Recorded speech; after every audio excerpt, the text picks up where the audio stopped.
Երբ կար նոյեմբերի 9-ի փաստաթուղթը եւ կար 9-րդ կետը, որով պիտի էլի ճանապարհ տրամադրվեր Ադրբեջանին ռուսական հսկողությամբ, Իրանի գնահատականներն ավելի խիստ էին։ Օրինակ իրենք այս Թրամփի ուղին, որը շատ ավելի կարծում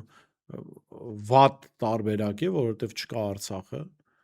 բայց կա ճանապարհի այն բոլոր առավելությունները, ինչ ուներ Ադրբեջանը նոյեմբերի 9-ի 9-րդ կետով։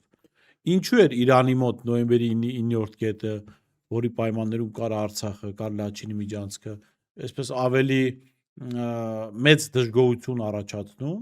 եւ ոչ թե ավելի մեծ դժգոհություն, ընդհանրապես Թրամփի ուղին իրենք նաեւ ողջունեցին, ասեցին պաշտոնական արտգործնախարարությունը գոնե նաեւ ողջունեց, ասես որևէ խնդիր չկա, մենք խնդիր չենք տեսնում, դա տնտեսական ինչ որ ծրագիր է, ինչու՞մն է խնդիրը։ Նախ մի բան ի սկզբանե ես նշեմ, Իրանը միջանցքային քաղաքականության, միջանցքային տրամաբանությանը այս տարածաշրջանում կտրուկ դեմ է։ Ինչպես նշել եմ բազմիցս, թեկուզ այդ բանից, որ դու շեշտեցիր, որ ողջունել են,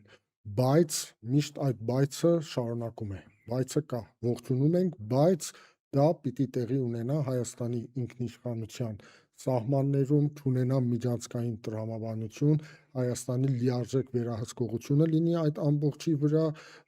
եւ չխաթարի Հայաստանի տարածքային ամբողջականություն։ Այդ բայցը միշտ նշում են։